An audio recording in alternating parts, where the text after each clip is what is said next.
we can be free. All the things sad, running through my head, running through my head, running through my head, all the things sad. Les gens, après 5 ans d'absence, me voilà de retour pour faire des contenus sur cette DS Origin. Alors ce que je vous propose pour la première vidéo et pour mon retour, c'est de vous présenter directement la box de tous mes persos. Alors on va commencer par Merlin. Comme vous pouvez le voir, bon, elle est P10. Au niveau de son arme, bon, l'arme signature, on l'a montée aussi au maximum. Le bâton pour foudre aussi, et feu, bon, 4 étoiles. Le plus intéressant et le plus opti, c'est vraiment de monter votre arme principale, signature, pour glace et pour foudre, vu qu'elle est méta. Tac, alors attendez, je vais vous montrer les builds aussi, sur le perso. Tac. Les enchantements, c'est pareil. Tac, niveau 3. Faut vraiment viser, essayer de viser le costume niveau 3 pour Merlin Foudre. Glace aussi. Et sinon, le stuff recommandé, c'est vraiment le full Taranis. De toute façon, vous allez voir au fur et à mesure de la vidéo. C'est vraiment le stuff le plus recommandé sur pas mal de persos, surtout pour les DPS. Tac. Bon, Merlin Glace, j'aurais peut-être dû lui mettre du stuff parce que là, elle est nue. Bon, c'est pas grave. Tac, mais du coup, c'est la même chose. C'est soit le stuff de Raid, de Taranis, ou alors directement, vous lui mettez le stuff pour privilégier les compétences de relève. Puisque Merlin Glace se joue vraiment sur les compétences de relève. Bon, on passe à Gozer. Ah, attendez, je me fais attaquer par les mobs en même temps. Attendez, tac. Hop. Ça, c'était les jouets du direct, hein, comme on dit. On va aller directement à Lyonesse. Ça va être plus simple. Comme ça, on va vite se faire attaquer par les mobs. Hop.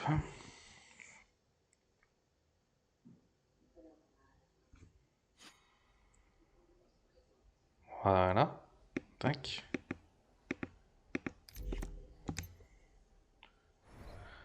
Alors, j'en étais où? Ouais, à Gozer. Bon, du coup, Gozer, j'ai été un petit peu petit joueur. Je l'ai que P5. Parce que, bon, j'aime pas trop le perso, on va dire, déjà dans la licence. Donc, du coup, bah, je me suis dit, ouais, P5, il va rester. Mais c'est pareil, du coup, son arme signature, elle sert pas vraiment beaucoup pour l'instant. Là où il va briller le plus, ça va être sur le livre en physique. Ou alors le bâton en foudre, mais en support. Au niveau de son armure, alors c'est pareil, il y a deux possibilités. Soit vous le jouez full stuff du raid de Shakira, ou alors vous lui mettez les 4 pièces et les 3 pièces de recharge de magie. Ça peut être intéressant pour le bâton foudre en support, hein. Tout ce qui va être des supports au niveau physique, attendez parce qu'il manque une pièce. Je vais lui remettre sa pièce manquante. Tac, vous pouvez le jouer directement en arachné en 4 pièces. Non, 5 pièces, pardon. 5 pièces. Et une pièce pour l'efficacité de la durée des malus. Parce que Gozer Physique se joue vraiment sur l'efficacité de la durée des malus. Et le plus intéressant pour lui, il faut essayer de viser les 60%. Et pour ce faire, vous allez dans les menus des stats du perso. Et là, vous voyez... Bon, je suis qu'à 49%, mais ça, c'est nul. Comme quoi, il faut que je revoie son stuff, mais physique, mais je ne joue pas vraiment physique. Ensuite, il y a Elisabeth. Bon, Elisabeth, hein. Voilà, P10. Elle est vraiment trop forte. Et quand vous l'avez P10, il y a deux possibilités. Soit vous la jouez avec des pièces où vous allez viser vraiment que la défense. Ou alors si vous ne l'avez pas P10, et du coup ça équivaut entre P4, P5, P6 même, et ben vous la visez, vous la jouez en fonction de... Il y a deux possibilités. Soit vous lui mettez le stuff du rugissement sauvage qui vous permet d'avoir le passif d'augmenter l'attaque en tapant un ennemi derrière le dos. Ou alors vous la jouez 4 pièces cristal de vie et 3 pièces de recharge de magie. C'est pour moi le plus opti pour elle, si vous l'avez pas P10. Ensuite, il y a des... Du coup, les persos, je vais pas vous les montrer tous un par un, les permas et tout, parce que les permas, c'est... Il y a très peu de gens qui les jouent maintenant. Les plus intéressants, ça va être vraiment les persos premium. Tac.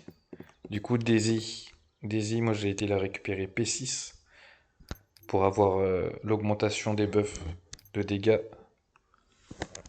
sur mes DPS. Et du coup, je la joue avec le bouquin Initiative, qui est vraiment le plus intéressant pour elle. Quand vous la jouez support DPS foudre.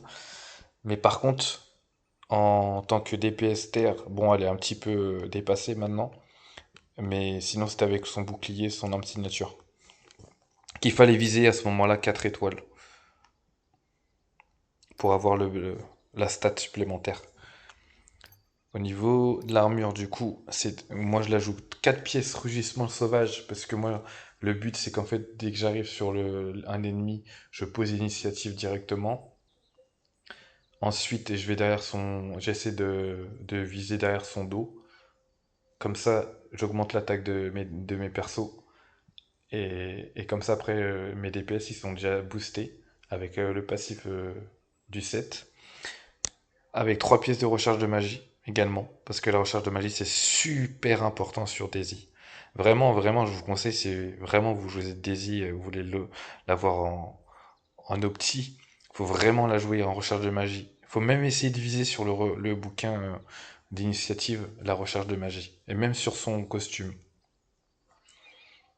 Et sinon, vous pouvez la jouer aussi en 4 pièces cristal de vie et 3 pièces de recharge de magie, toujours. Bon, ça c'est. Mon Cloto. Cloto, la plupart des gens ils l'ont skip. Parce que vu que c'est un personnage original, ils l'ont skip directement, ils voulaient pas l'invoquer. Un peu comme Daisy. Mais du coup, elle est super forte. Surtout en tant que support glace. Pour buff la team Merlin Glace. Ça a été intéressant au moment où Taranis est sorti. Bon, maintenant c'est plus la team foot qu'on joue. Mais à ce moment-là, c'était plus la team glace et du coup, elle était vraiment intéressante. Et elle, par contre, faut la jouer directement en tant que. euh, Vous pouvez la jouer en full cristal de vie en vrai. Parce que le but, c'est plus avoir de PV, plus en fait, quand elle va buff la team, et ben plus elle va octroyer des buffs de dégâts critiques etc. sur vos DPS. Donc le mieux, c'est vraiment de viser les, les PV pour elle. Ensuite, il y a Escanor. Bon, Escanor, il est. Comment vous dire? Escanor, c'est compliqué parce que même les gens qui l'ont P10, parce que moi j'étais quand même le P10 quand même à sa sortie, le truc c'est que je sais pas, même en P10 je le trouve pas vraiment puissant en fait. Le perso, j'ai l'impression les devs ils se sont dit bon on va sortir Escanor mais il est raté en fait. Et depuis quelques semaines et quelques mois maintenant ils essaient de faire en sorte de le remettre au goût du jour, mais ils y arrivent pas en fait. C'est compliqué. En fait le perso il est vraiment vraiment compliqué. Pourtant sur le papier il vendait du rêve, hein. Mais en vrai, en réalité, voilà quoi. Mais du coup, pour ceux qui l'ont même pas P10, la différence de puissance, ça doit être énorme. Mais du coup, pareil, vous le jouez en full pièce de raid, c'est le plus intéressant aussi pour lui. Après, vous pouvez jouer comme moi, c'est-à-dire vous mettez 5 pièces de raid pour avoir le passif des dégâts critiques et du taux critique. Et vous lui mettez la bague en double dégâts critiques si vous l'avez du vigile corrompu. Vous pouvez le jouer aussi comme ça. Mais ouais, bon, on va dire qu'Escanor, il nous a quand même bien déçus, hein. Bon, Meliodas, est-ce que j'ai besoin de vous parler de Meliodas vraiment? C'est toujours le perso numéro un qui brille sur tous les contenus, hein, actuellement. Encore d'ailleurs. Et moi, je l'ai encore mis à poil. Voilà, toujours. Toujours, il est à poil avec moi. Il manque toujours une ou deux pièces sur le perso. C'est une dinguerie. Tac, voilà. Là, on lui a. Bon, j'étais le P10 quand même, hein, parce que voilà quoi. Ce perso est monstrueux. Pareil au niveau du set, c'est pareil, c'est exactement la même chose. Vous visez les dégâts critiques, le TC sur le costume, etc. Et sinon, vous le jouez directement en pièces de Taranis aussi. Ou vous faites comme Escanor, vous mettez 5 pièces de Taranis et 2 pièces de Vigile Corrompu pour avoir le percement de défense sur le set et le double dégâts critique sur l'anneau. Ça peut être une bonne option aussi. Bon, Mani, voilà quoi. Bon, Derrieri. Derrière, elle est aussi un peu plus compliquée que Escanor, on va dire, hein. Parce que en tant que gant, elle est vraiment très forte. Voilà. Et comme par hasard, il lui manque une partie. J'aurais dû revérifier mes stuff avant de lancer la vidéo en vrai. Parce que là, du coup, à chaque fois, il manque des petites parties de perso. Voilà. Des builds et des persos. Oui, en fait, Gantly, elle est vraiment intéressante parce qu'elle fait énormément de dégâts, surtout sur son ulti. Parce qu'en fait, son ulti est divisé en trois parties, en trois phases. Et en fait, à chaque fois que vous utilisez son ulti, et bah, elle va augmenter ses dégâts de plus en plus. Et après, elle va débloquer un ulti gratuit. Et on appelle ça. C'est en gros, et ça va pas vous demander de dépenser de la recherche de magie. Mais du coup, ça va faire énormément de dégâts. Et ça, c'est pour derrière Igan, qui est vraiment, elle est pas mal. Après, le côté feu aussi, il est pas mal, mais je vais pas vous mentir. Euh, En ayant Merlin Feu, P10, Escanor P10 et derrière P7, bah on va dire que mon Escanor, j'ai pas l'impression qu'il fait plus de dégâts que si elle était là, si elle était présente ou pas. Et par contre, le support ténèbres, mais c'est une horreur la rotation. Je vais vous montrer la rotation qu'il faut faire, vous allez comprendre. Parce que moi, on m'a toujours expliqué, vaut mieux montrer, parce que expliquer c'est bien beau, mais l'avoir en action c'est mieux. Je vais vous montrer ça. Tout de suite, on va changer, on va prendre. Voilà. En fait, la rotation, elle est vraiment, vraiment compliquée en fait. Les gens, ils se plaignaient de la rotation de Merlin Glace, mais c'est une horreur, vraiment.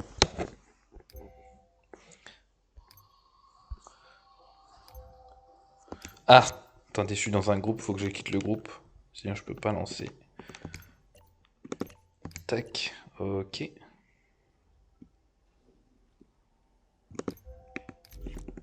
Attendez. Hop. Voilà. Voilà, on va y aller. Tac. Essai. Entraînement. Entrée. Ok. Je vérifie vite fait que j'ai bien tout mis sur elle. Sur les persos avec elle. Ok. Donc c'est toujours la même rotation au début, hein. C'est toujours vous posez l'initiative avec Daisy, tac, les tourelles, le buff, Elisabeth, l'arroseur, la compétence. Là, il faut switcher sur Derrière. Il faut faire des petits coups pour augmenter les buffs. Ensuite, il faut faire le bouton B, switcher sur Melio, ulti combiné avec Daisy, re-switcher sur Derrière, faire le Y, re-switcher sur Melio, faire la compétence et faire la compétence. Et spammer la compétence spéciale. Et comme vous pouvez le voir, eh ben on fait énormément de dégâts. Mais du coup, on va dire que la rotation elle est un peu compliquée. Parce que je suis sûr et certain qu'il y en a beaucoup qui pourraient se mélanger. Du coup, on va recommencer. Pour que vous ayez bien la rotation en vue.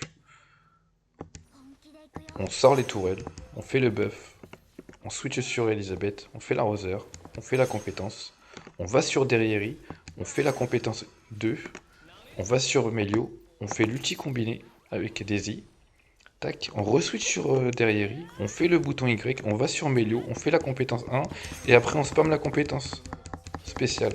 Boum, boum, boum. Est-ce que vous voyez les dégâts? 600 000, 800 000, mais c'est des petits coups, c'est les 800 000, c'est que sur les petits coups, c'est pas les dégâts totaux. Après, vous pouvez finir avec l'ulti si vous voulez en vrai.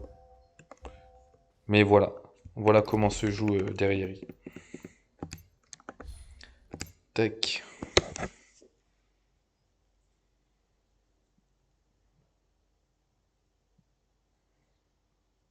Le chargement qui est long, toujours aussi long. Mais moi, je pense sincèrement que Derrière Ténèbres va être plus intéressante avec la sortie du prochain perso.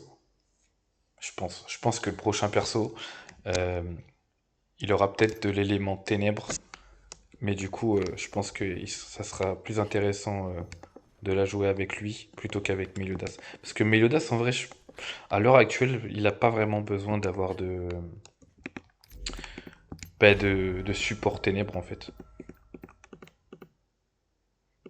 On va essayer, on va réessayer la team. On va l'essayer en Orgoth Abyss, tiens.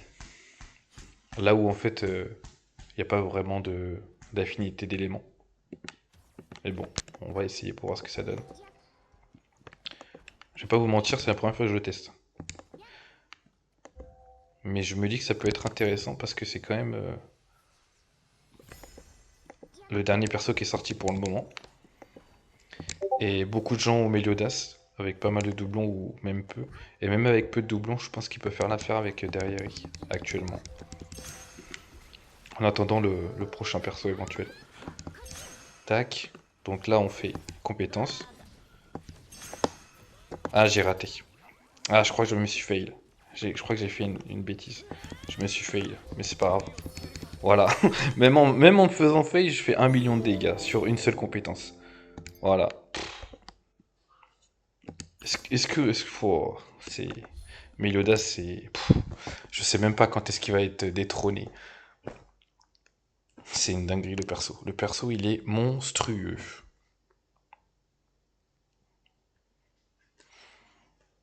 Sinon, on va en revenir au niveau des builds des persos. J'ai Manipédis, donc je pense que ça pourrait être intéressant de vous faire une mini vidéo pour vous présenter le perso, ce que peut donner en P10. Et je pense que je vais faire une vidéo aussi en début septembre, quand le prochain perso va arriver. Parce que je vais certainement avoir Hélène P10, et je pense qu'en vent, elle peut être très intéressante, la Hélène P10. Donc ce sera à voir en vrai. Ce sera à voir. Sinon, pour fêter mon retour sur YouTube après une longue période de pause, eh bien, sur mon Discord, je fais gagner un pass mensuel pour le moment consacré à ma confrérie, parce que j'ai aussi créé ma confrérie directement aussi. Et ce qui va se passer, c'est que pour l'instant, ça va être réservé à ma confrérie, mais plus on va essayer de gagner en notoriété, et plus on pourra proposer éventuellement des giveaways à la communauté directement. Voilà, voilà. J'espère que cette petite vidéo vous a plu. Si vous avez apprécié, bah, mettez un petit like. Abonnez-vous si vous n'êtes pas abonné à ma chaîne surtout. Et puis activez la notification pour ne pas rater les prochaines vidéos. A plus les gens.